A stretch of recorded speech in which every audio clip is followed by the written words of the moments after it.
अहिल्यानगर जिल्ह्यातील संगमनेर तालुक्यातल्या वडगाव पान इथं दत्तधाम सरकार नावानं एक आश्रम चालवणारे स्वयंभू गाडगे महाराज स्वतः चर्चेत आहेत। ते दरबारात भक्तांच्या समस्या सोडवायचा दावा करत भोंदूगिरी करतात असा आरोप अंधश्रद्धा निर्मूलन समितीने केलाय।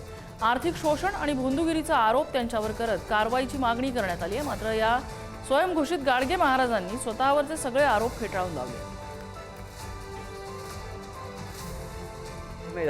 2 वर्ष झाले। डॉक्टरने नॉर्मल गॅप वगैरे काही सांगितलं का? सांगितलं होतं तसं एक्सरे गॅप दाखवू राहिला, उजव्या बाजूला शिर दबलेली दाखवू राहिली। जी काय हवानरूपी प्रक्रिया केलेली आहे त्याची ऊर्जा पूर्णतः शरीरामध्ये सक्रिय झालेली आहे। ओम शिव। हात वर गेला बघा, लगेच मनका मोकळा झाला। वर गेला माझा हात गेला का? 100% 100% गेला, होतच नव्हता असा।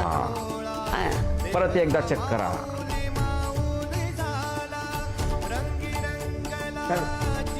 पांडुरंगाची आरती घेताना माझा हात सुद्धा गोल गोल वळत नव्हता। मानेपासून खूप कमरेपर्यंत त्रास व्हायचा, हाताला कळ लागायची आणि असं वाटायचं आरती मी खाली ठेवून देऊ की काय। आता 100% पण मोकळं झालं का? हो, एकदम। कधीपासून वर नाही जात?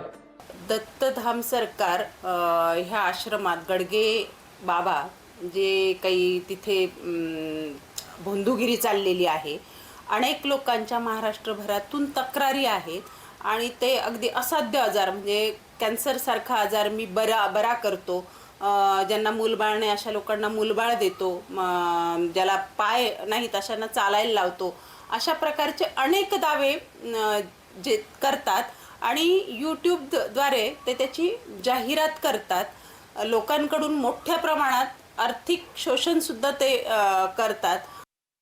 पुरातन काळामधील वैदिक प्रक्रिया सनातन धर्माचं जोपासन केलं जातं। इथं प्रार्थना घेतल्या जाती, ध्यान साधना घेतल्या जाती, शरीरामध्ये आपल्या 7 चक्र असतात, 7 चक्रांची शुद्धी केल्या जाती, शरीर शुद्धी केल्या जाती, यज्ञ केले जातात, हवन केले जातात। याच्या व्यतिरिक्त दत्तधाममध्ये काहीही चालत नाही। आपल्या जी काही साधना घेत असतो मी, त्या साधनेद्वारे मनामध्ये जे काही निगेटिव्ह विचार असतात ते निगेटिव्ह विचार नष्ट होत असतात आणि पॉझिटिव्ह विचार तयार होत असतात।